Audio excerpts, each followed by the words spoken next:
గురూజీ 72 గంటల్లోనే ఫోన్లోని అద్భుతమైన జ్యోతిష్య పరిష్కారం చూపిస్తారు. నమ్మండి, నమ్మకపోండి, ఇది నిజం. శ్మశాన కాళి రుద్ర చౌడీదేవి ఆరాధకులు #1 వశీకరణ స్పెషలిస్ట్. గురూజీ మనిషి పుట్టుక నుండి చనిపోయే వరకు వచ్చే అన్ని క్లిష్టమైన సమస్యలకు పరిష్కారం ఇక్కడ లభిస్తుంది. విద్య, ఉద్యోగం, వ్యవహారం, స్త్రీ ప్రేమ, పెళ్లి, సంతానం, స్త్రీ పురుష వశీకరణం, భూవశం, భార్యాభర్తల కలహాలు, కోర్టు సమస్యలు, విడాకుల సమస్యలు, చేతబడి, అప్పుల బాధ, ఇంకా మీకు ఎలాంటి సమస్యలు ఉన్నా 72 గంటల్లోనే శాశ్వత పరిష్కారం చేయబడింది. 2025వ సంవత్సరం చివరి రాశి 12వ రాశి మీనరాశి. ఈ మీనరాశి ఫలితాలు చెప్పుకుందాం. ఈ మీనరాశికి కూడా గురువు ఒక్కడు తప్పితే ఏ గ్రహం బాగలేదు. ఏలునాటి శని జరుగుతోంది. తర్వాత ఈ ఏలునాటి శని వల్ల చాలా కష్టాలు, నష్టాలు బాగా ఎక్కువగా ఉన్నాయి. అయినా ఈ సంవత్సరము 6 గ్రహాలు ఒక చోట చేరటం చేత మీనరాశిలో 6 గ్రహాలు ఒక చోట చేరినాయి. అది ఈ సంవత్సరం వల్ల కూడా ఈ మీనరాశికి ఎటువంటి బాధలు చెప్పడానికి వెళ్ళలేదు. వీళ్ళు ప్రతిరోజు కూడా నవగ్రహాలకు ప్రదక్షిణ చేస్తూ రోజుకు ఒక గ్రహం దగ్గర దీపారాధన చేసుకుంటూ నెలలో ఒక్కసారైనా అన్ని గ్రహాలకు పూజ చేయించుకోండి. నెల ఒక్కసారైనా సరే మాస శివరాత్రి రోజైనా సరే ఈశ్వరాభిషేకం చేయించుకోండి. శనికి 19,000 జపం చేయించుకొని నల్ల నువ్వులు దానం ఇవ్వండి. మీరు రోజు కూడా ఆవుకి ఆహారం పెట్టండి. బియ్యపు రవ్వ, పంచదార కలిపి చీమలకు వేయండి. ఇది కాకుండా మీరు సూర్య నమస్కారం ఉదయం, మధ్యాహ్నం, సాయంత్రం సూర్య నమస్కారం చేయండి. మీరు ఎన్ని చేసినా తల్లిదండ్రులని హింస పెట్టడం కానీ, భార్యని హింస పెట్టడం కానీ, ఎవరిని హింస పెట్టినా కూడా మీరు చేసిన పుణ్యఫలమంతా కూడా పోతుంది. కాబట్టి ఎంత జాగ్రత్తగా ఉంటే అంత మంచిది. ఇంకా మీ చేతనైతే కాశీకి వెళ్ళి గంగా స్నానం చేయండి. విశ్వేశ్వరుడి దర్శనం చేసుకోండి. ఈ మీనరాశి వాళ్ళకి సమస్త బాధలు పోతాయి. ముందుగా డేట్ ఆఫ్ బర్త్ ద్వారా మీ జాతకం చూపించుకొని ఆ దోషం పోవటానికి తగిన శాంతి చేయించుకోండి. ఇది చాలా మంచిది. ముఖ్యంగా అన్ని రాశుల వాళ్ళకి ప్రత్యేకించి చెబుతూ ఉన్నాను.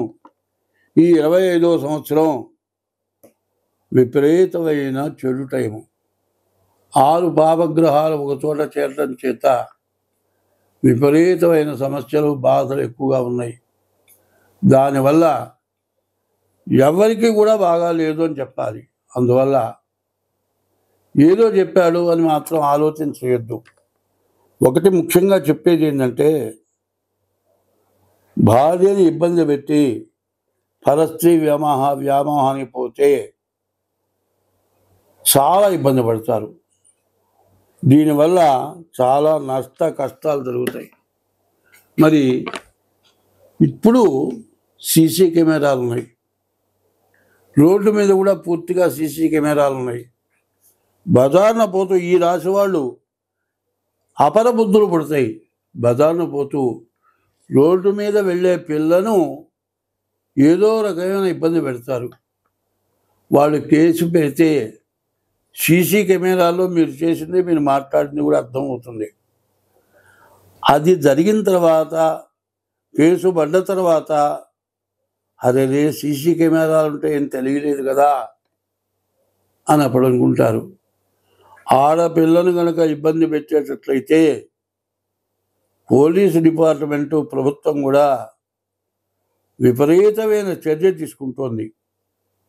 ఎప్పుడు కూడా మానవుడికి డబ్బు మీద, స్త్రీ వ్యామోహం వల్ల విపరీతమైన నష్టపడుతున్నారు. ఆ నష్టం నుంచి బాగుపడాలనేటట్లయితే ముందు స్త్రీ వ్యామోహం తగ్గించుకోండి.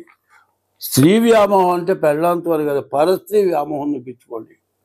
పరస్త్రీ వ్యామోహం వల్ల కష్టాలు పెరుగుతాయి. అది చేతులారా చేసుకుంటే పాపం. ఎవరు చూడలేదు కదా అనుకుంటే సరిపోదు. ఎప్పుడు కూడా ఒక చిన్న రహస్యం చెబుతాను. ఒకళ్ళు తినే ఎంగిల్ నువ్వు ఏమన్నా తింటావా? ఒకళ్ళు తిన్న ఎంగిల్ నువ్వు తినాలంటే తింటావా? తినవుగా. అట్లాగే నీకు భార్య ఉండగా పరస్త్రీ తన భర్తతో ఉంటున్నది, నీవు ఆ మనిషి దగ్గర పోయినావంటే ఎంగిలి తిండి తిన్నట్లే. ఎంగిలి తినడానికంటే మహాపాపం. మరి ఆ ఎంగిలికి పాల్పడితే నీవు చేసిన పాపం వల్ల నీకు విపరీతమైన నష్టాలు కలుగుతాయి. కాబట్టి ఎప్పుడు కూడా పరస్త్రీ వ్యామోహం తప్పు. తర్వాత మరి కొంతమంది ఆడపిల్లలు 4 రకాలు ఉన్నారు. పద్మిని జాతి, శంకిణి జాతి, చిత్తిని జాతి, ఇట్లా 4 రకాల స్త్రీలు ఉన్నారు. మరి నీచ స్త్రీలు మనిషిని ఎగ్గొలుపుతారు, బాగా హేళన చేస్తారు, నువ్వు పురుషుడువేనా అంటారు. అట్లా చేసినందువల్ల దాని జోలికి పోతే ఒక ధర్మశాస్త్రం చెప్తుంది, తల నుండి విషము పనికిని తలగా ఎందు పాముకు విషం ఉంది. తల నుండి విషము పనికిని వెలయంగా తోక నుండు స్త్రీ యొక్క యోని యందు విషం ఉంటుంది. తలతోక వెనుక నుండును మరి తేలుకి వెనక తొండ ఉంటుంది. తలతోక వెనుక నుండును కలునకు నిలువెల్ల విషము కదా సుమతి. కొంతమంది దుర్మార్గులకి మరి నీచ స్త్రీలు కానీ నీచ పురుషులకు కానీ నీచ స్వభావం ఏంటి అంటే, మగవాడికి పరస్త్రీ వ్యామోహం, ఆడదానికి పురుష వ్యామోహం కలిగిన వాళ్ళు ఉన్నారు. విపరీతమైన పురుష సాంగత్యం కానీ విపరీతమైన స్త్రీ సాంగత్యం కానీ ఎవరైతే చేస్తారో దానివల్ల వచ్చిన రోగాలు తెలుసు. ఎయిడ్స్ అనేటువంటి వ్యాధి వచ్చింది. ఆ వ్యాధి వచ్చేంత వరకు ఇష్టం వచ్చినట్లుగా తిరిగి ఆ వ్యాధి వచ్చిన తర్వాత తగ్గగా బాధపడ్డ వాళ్ళు చాలామంది ఉన్నారు. కాబట్టి అట్లాంటి బాధల నుంచి బయటపడాలా. కాబట్టి ఇవాళ చదువుకుంటున్నారు, ఉద్యోగాలు చేస్తున్నారు, ఇంట్లో భార్య నీకు పనికి రాకుండా పోతుంది. ఆడవాడు మగవాడు ఉద్యోగాలు చేస్తున్నారు. ఆడ మనిషికి వ్యామోహం కలుగుతోంది, పురుషుడికి వ్యామోహం కలుగుతోంది. ఎప్పుడు కూడా మరి ఈ వ్యామోహం ఆయుర్దాయానికి నష్టం, ఆయుష్ తగ్గుతుందిట. ఎందుకంటే మరి 4 కాళ్ళ జంతువులు మనలాగా తిరగట్లా. మరి దాని సీజన్లోనే అవి కలుస్తాయి. మరి ఇప్పుడు మాత్రం మన వాళ్ళు దొరికితే చాలు. మనం ఆహారం తింటాం కూడా మిగతా జాతులు ఆకలినప్పుడే తింటాయి. మనం కడుపు నిండా అన్నం తిన్న తర్వాత కూడా లడ్డేస్తానంటే తింటాం. నీకు భార్య ఉన్నా పిల్లలున్నా కూడా బాధ్యతలున్నా కూడా పరస్త్రీ రామంటే రాను అనేవాడు ఎవడు కనపడలేదు. దీనివల్ల ఎంత నష్టం జరుగుతుందో ఆలోచించట్లా. మరి ధనాశ, కామిన్యాశ ఇటువంటి ఆశలు మనుషుల్ని సర్వనాశనం చేస్తాయి. కాబట్టి పాపగ్రహాల యొక్క వీక్షణ వల్ల ఇటువంటి సమస్యలు ఎక్కువగా పెరుగుతూ ఉన్నాయి. కోర్టులో వివాహమైన తర్వాత దావాలు జరుగుతున్నాయి. మరి డైవర్స్ రావట్లే, విడాకులు రావట్లే, మళ్ళీ పెళ్ళి జరగట్లే, ఉద్యోగాలు పోతున్నాయి, బతుకు తెరువు పోతుంది. ఆడ మగ అనేటువంటి వాళ్ళలో తేడా రావటం వల్లే ఈ సమస్యలు ఎక్కువైపోయినాయి. కాబట్టి చివరికి తెలిసిన వాళ్ళు చాలామంది ఏమనుకుంటున్నారంటే పెళ్ళి చేసుకోకుండా ఉంటేనే బాగుండును అనే పరిస్థితి కనబడుతుంది. మరి ఆడపిల్లలు తగ్గారు, మగపిల్లలు ఎక్కువైనారు. ఆడపిల్లల కోసం మగపిల్లలు ఎగబట్ట ఎక్కువైపోయింది. ఆడపిల్లల కోసం మగపిల్లలు ఎగబట్ట కొద్దీ ఆడపిల్లల్లో మరి మగవాడంటే లెక్కలేనితనం పెరిగిపోయింది. జరగడానికి కారకులు ఎవరంటే మగవాళ్ళే. మరి పెళ్ళి కాకుండా ఉన్నవాళ్ళు చాలామంది ఉన్నారు, పెళ్ళి కాకుండా బ్రహ్మచర్యంతో ఉన్నవాళ్ళు చాలామంది ఉన్నారు. కానీ ధర్మో రక్షత రక్షిత, మనిషైన వాడు ధర్మం రక్షించాలి. ధర్మస్య జయోస్తు, ధర్మం ఎప్పుడూ జయిస్తుంది. అధర్మస్య నాశోస్తు, అధర్మం అన్యాయమైన పనుల వల్ల నాశనం జరుగుతుంది. ప్రాణిషు సద్భావనాస్తు, అన్ని ప్రాణులు బాగుండాలని కోరుకుంటే విశ్వస్య కళ్యాణమస్తు, విశ్వం ఎప్పుడు కూడా సుభిక్షంగా ఉంటుంది. కాబట్టి ఇది తప్పు అని తెలిసిన పని ఎవరు కూడా చేయకుండా మానుకుంటే అందరం బాగుంటాం. స్వస్తి.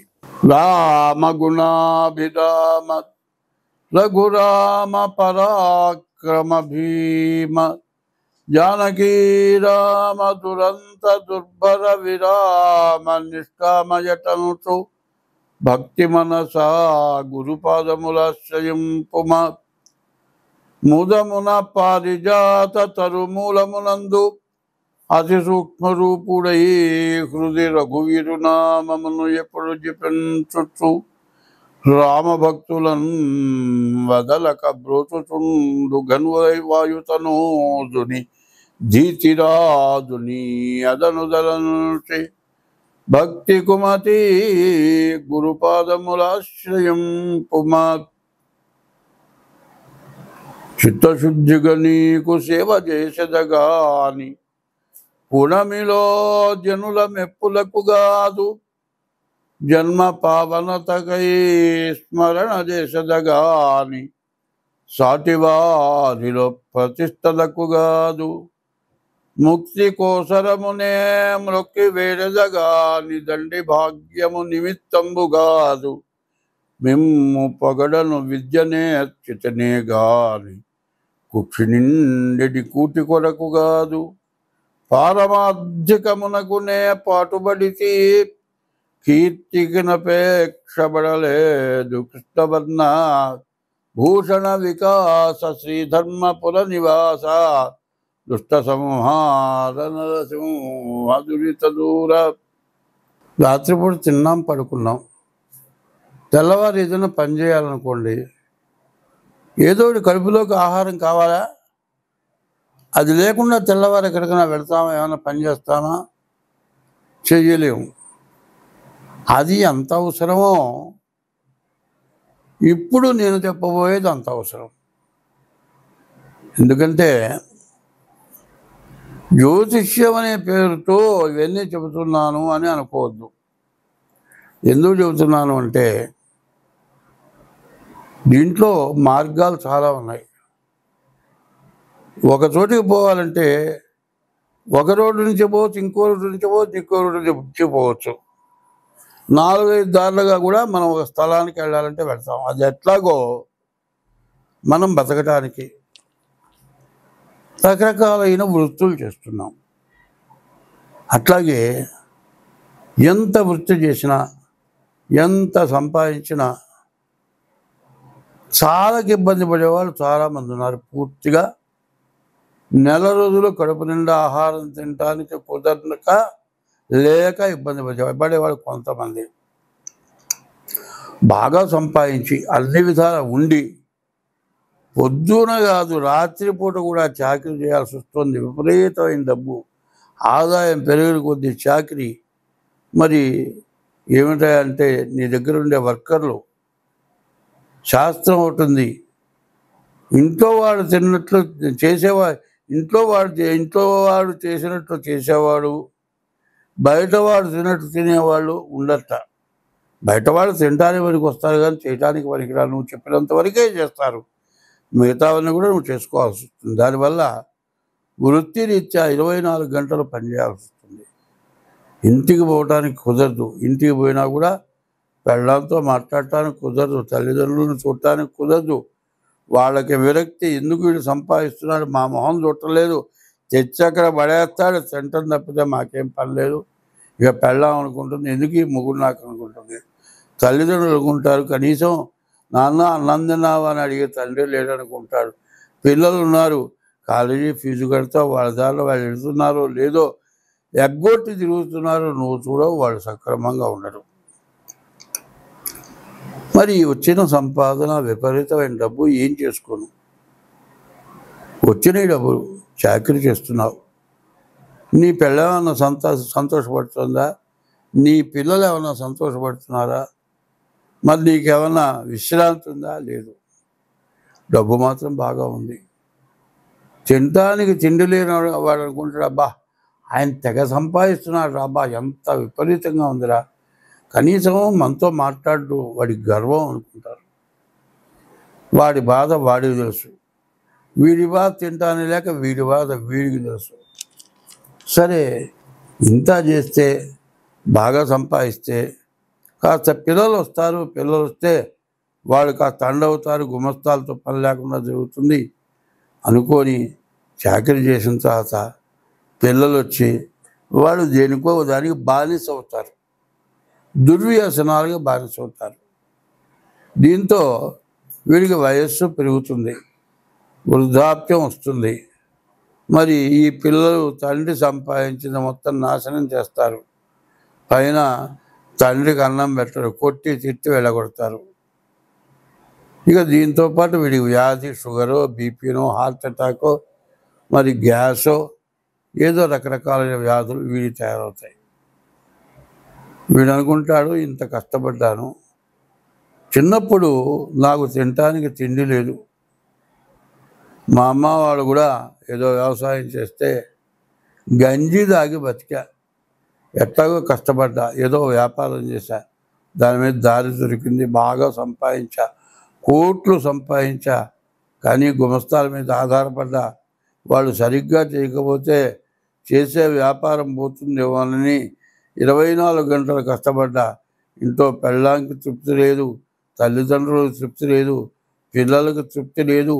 పోనీ 4 పిల్లల్లో ఒక్కడు బాగా చదువుకొని నా దగ్గరికి వచ్చాడు, వాడు పనిచేస్తున్నాడు, నాకు విశ్రాంతి దొరుకుతుంది అంటే వాడేం చేస్తున్నాడు, చేసే పని కాక ఒక తాగుడో జూదమో ఒక అమ్మాయినో మరి వాడు ఖర్చు పెడుతున్నాడు.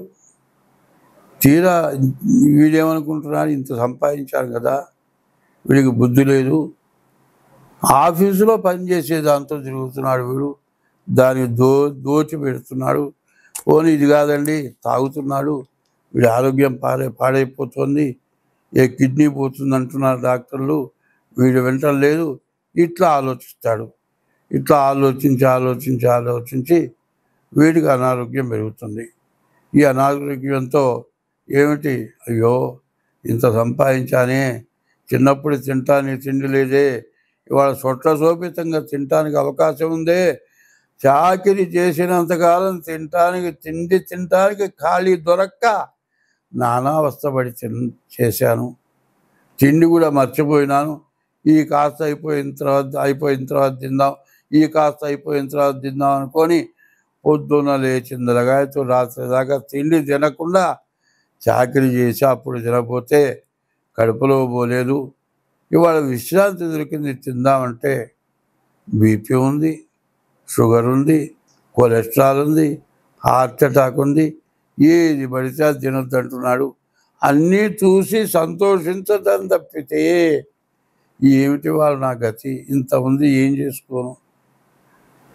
పుట్టినప్పుడేమో తిండి లేదని అడగటం, వ్యాపారం చేసినప్పుడేమో సరైన చేతి కింద మనిషి లేడని అడగటం, తీరా బాగా 24 గంటలు కష్టపడి చేసిన తర్వాత కొడుకొచ్చి దుర్వ్యసనాలతో పాడైపోవటం, ఇదంతా కాక ఇంత సంపాదించాను ఇది ఇంత పోతుందని ఏడవటం, చివరికి రోగాలు రావటం, తింటానికి తిండి లేకపోవటం. ఎక్కడన్నా శాంతి ఉందా? శాంతి అనేది కావాలి. ఈ శాంతి ఎట్లా ఉంటుంది? ఇప్పుడు నేను చెప్పేది జ్యోతిష్యంలో కూడా ముందు మనిషికి ప్రశాంతత కావాలి. 24 గంటల ఆలోచన కాదు కావాల్సింది, 24 గంటల్లో కొంత మనకు ప్రశాంతత కావాలి. ఈ ప్రశాంతతే ఆరోగ్యాన్ని ఇస్తుంది. ఎందుకంటే మనం గాలి పీల్చుకుంటున్నాం, చెట్ల నుంచి వచ్చే ప్రాణవాయువు పీల్చుకుంటున్నాం, మన నుంచి గాలి బయటకు వదులుతున్నాం. మనతోటి పాటు పుట్టిన వాటికి మన శ్వాస వాటికి వికటిస్తుంది, బొగ్గు పులుసు వాయువు వాడికి పడదు. మనం వదిలిన శ్వాస చెట్టుకు పనికొస్తుంది. ప్రాణవాయువేమో దాని నుంచి వచ్చిన ప్రాణవాయువు మనకు పనికొస్తుంది, మన నుంచి వచ్చి వదిలినటువంటి బొగ్గు పులుసు వాయువు ఆ చెట్లకు ఉపయోగపడుతుంది. కానీ మనలో మనం మనిషి ఏమన్నా ఉపయోగపడుతున్నారా? లేదు. జీవితం ఏమిటి? బాల్యం, యవ్వనం, కౌమారం, వార్ధక్యం. ఇంత జన్మ ఎత్తిన తర్వాత ఎక్కడ ఎప్పటికీ ఏ రోజుకి ప్రశాంతత, మనస్సుకు తృప్తి, ఆనందం కలుగుతుందా? లేదు. లేక మా బోటి వారు జ్యోతిష్యం అడుగుతున్నారు.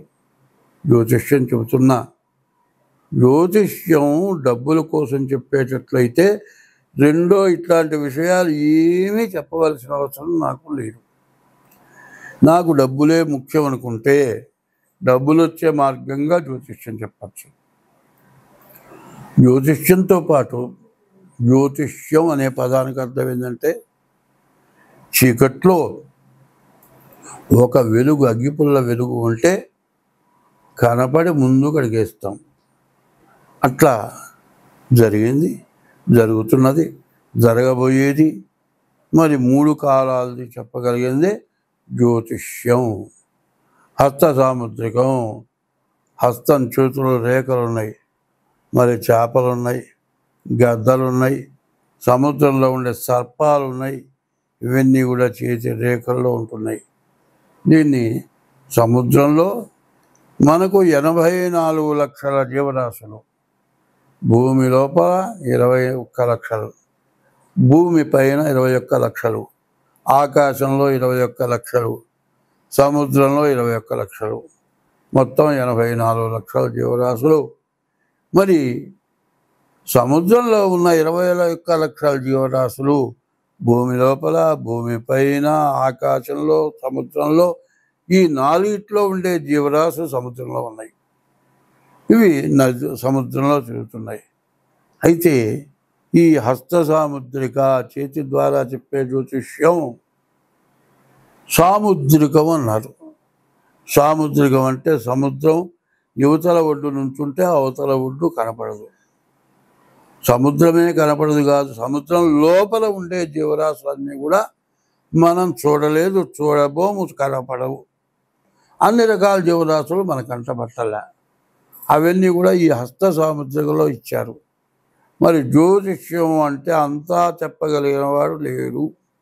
అట్లాగే సాముద్రికం అంటే సముద్రంలో ఉన్నవన్నీ చూచి అట్లా చెప్పలేడో, ఈ సాముద్రికం ద్వారా కూడా అంతా చెప్పగలవాడు లేడు అని అనాలి. అంటే అంతా నాకు వచ్చు అనకూడదు. అంతా నాకు వచ్చు అనుకుంటే ఇక వాడు శాంతం ఎవరికి ఏమీ చెప్పలేడు. అటువంటివి బాధలు కలుగుతున్నాయి. ఇటువంటి వాటితో పాటు కొన్ని ముఖ్యమైనవి నేను చెబుతున్నా. అది ఏమిటో ఇప్పుడు ఒక్కసారి వివరిస్తా. ఇది నీవు పడే బాధల వరకే ఇప్పుడు చెప్పా. ఇక జరుగుతున్నవి చెబుతున్నా. ఆకాశం నుంచి సూర్యకిరణాలు వస్తున్నాయి. సూర్యకిరణాల ద్వారా భూమిలో ఉన్న నీరుని సూర్యకిరణాలు గుంజుకున్నాయి. ఎండాకాలం అయిపోయిన తర్వాత వర్షాకాలం వస్తుంది. ఆ నీరుని గుంజుకున్న నీరు మొత్తం భూమిలోకి వస్తుంది. ఈ భూమి ద్వారా పంట పండుతుంది. రెండే 2 ముఖ్యమైనవి ఏమిటి? ఒకటి ఆకాశం, 2 భూమి.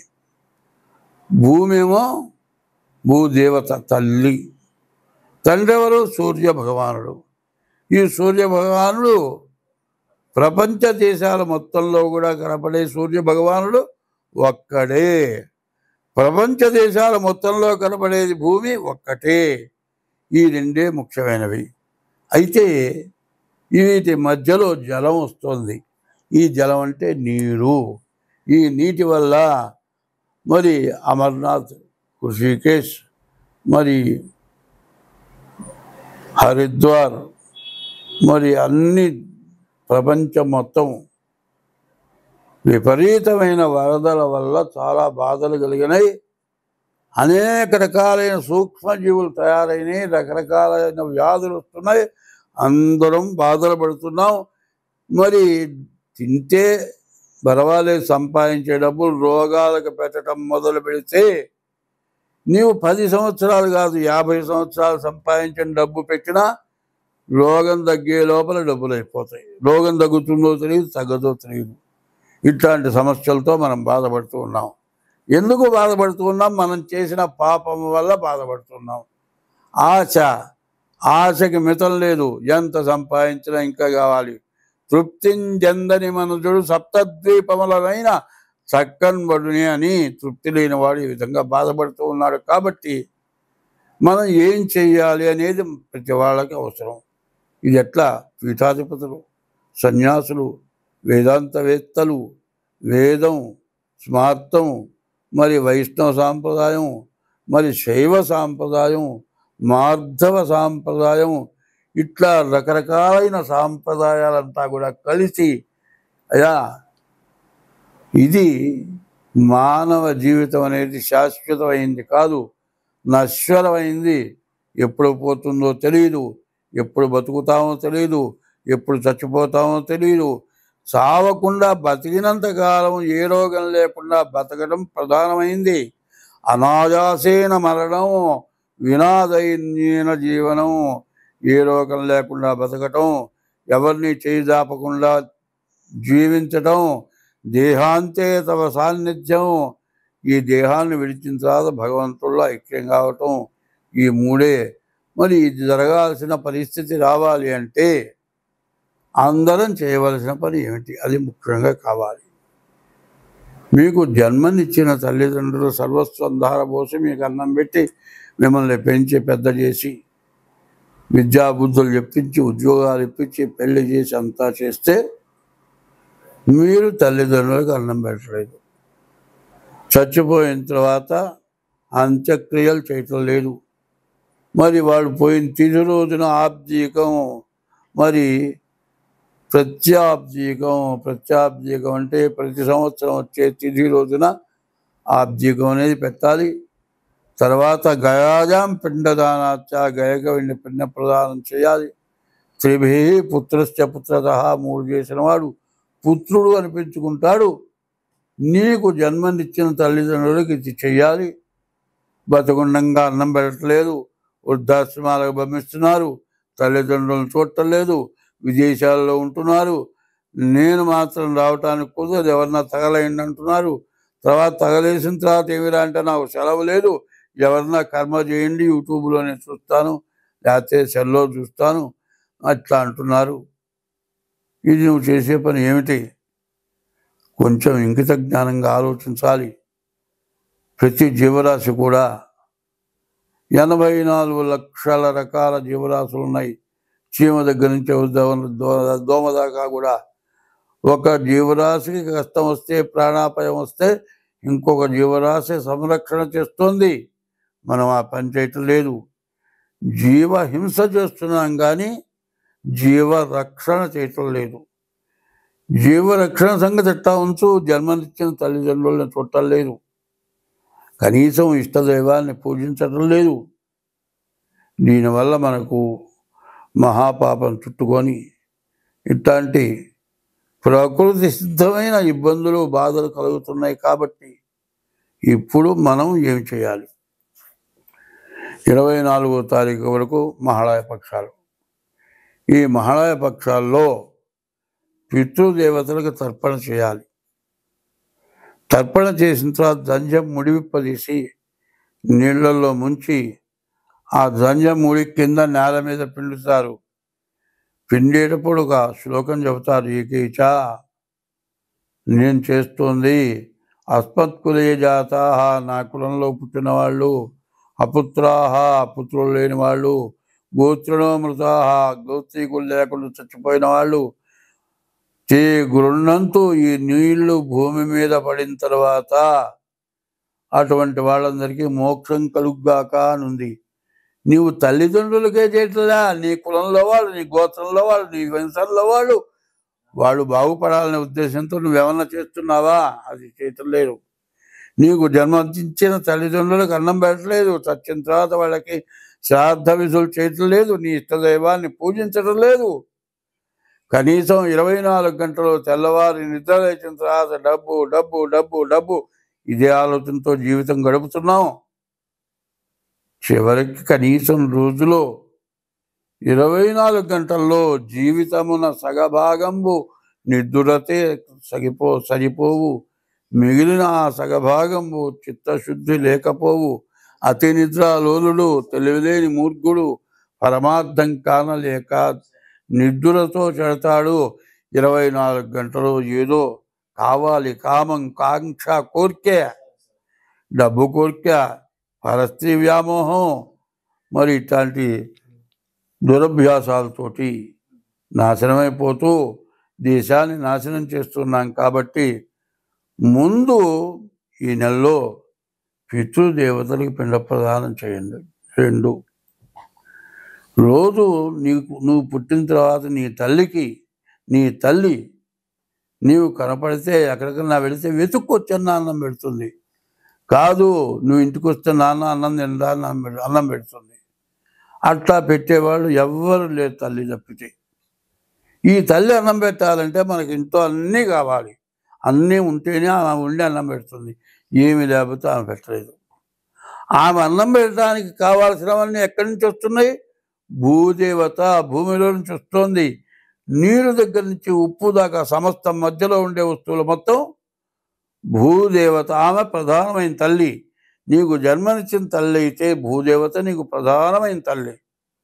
ఆ తల్లిని పూజించటం లేదు, భూదేవతను పూజించాలి. విష్ణుమూర్తి యొక్క భార్య భూదేవత. మరి ఈశ్వరుడు యొక్క భార్య గంగ, ఆయన శిరస్సున గంగ ఉంది. విష్ణుమూర్తి యొక్క భార్య భూదేవత. ఇద్దరిని పూజించక మనం అన్నిందాలా భ్రష్టపడుతున్నాం. కాబట్టి 24వ తారీఖు వరకు కూడా, అమావాస్య వరకు 23 వరకు మహాళయ పక్షాలు పితృదేవతల పితృశ్రాద్ధాలు చేయాలి. 24 నుంచి మరి సెప్టెంబర్ 24 నుంచి అక్టోబర్ 2వ తారీఖు వరకు కూడా దసరా నవరాత్రి ఉత్సవాలు. అమ్మవారు మరి దుర్గుణాలను పోగొట్టేది దుర్గా, ఆ అమ్మవారి పూజ చేయాలి. ఇట్లా చేస్తేనే ప్రతి ఒక్కరూ కూడా అమ్మవారిని పూజించాలి. అట్లా పూజించని పక్షంలో మనకి రేపు పుట్టగతులు లేవు. రేపు రాను రాను మనం చేసిన పాపం అంతా పెరిగిపోతుంది. ఒక విత్తనం వేస్తే చిన్న మొక్క వృక్షమై, వృక్షం పెరిగి పూలు పూసి కాయలు కాసి పంట పండింది. అట్లాగే మన పాపం అట్లా పండిపోతుంది. ఆ పాపాన్ని పండినచ్చి మనమంతా పాడైపోదామా, మనమందరం బతికి బాగుందామా అనే ఆలోచన కావాలి. అంటే ఎప్పుడు కూడా గురువు దగ్గరికి పోయి ఉపదేశం కావటం, నా గురుమంత్రం తీసుకున్నాను, ఫలానా గురువు గారు నాకు గొప్ప గురువు గారు, ఇవన్నీ చెప్పటం కాదు. గురువు దగ్గర నువ్వు ఉపదేశం పొందాలి, గురువు కావాలి. గురువు అనేది లేనిది ఏది లేదు. కానీ గురువు దగ్గరికి నీవు పోగలిగినటువంటి శక్తి నీకు రావాలి అంటే ఓం నమో భగవతే నారాయణాయ, ఓం నమ శివాయ, హరే రామ రామ రామ హరే హరే, హరే కృష్ణ కృష్ణ కృష్ణ హరే హరే. ఇట్లాంటి నామాలు నీకు ఇష్టమైన నామాన్ని రోజు కనీసం పొద్దురుపూట స్నానం చేసి 2 గంటలు చేయండి. ఇప్పుడు చెప్పిన మహాలయ పక్షాల్లో పితృదేవతల తరపున 4 పిండ ప్రదానాలు చేయండి. దసరా 10 రోజులు అమ్మవారి పూజ చేయండి. ఈ ఉన్నటువంటి పాపం కొంతైనా నశిస్తుంది. మొత్తం పోతుంది అని చెప్పటంలే, కొంతైనా నశించాలి. దీనివల్ల పీఠాధిపతులు, సన్యాసులు, ఋషికేశ్ అంటే ఋషులుండే స్థలం, మరి హరిద్వార్ అంటే హరిపాదాల నుంచి గంగ ఉద్భవమైంది.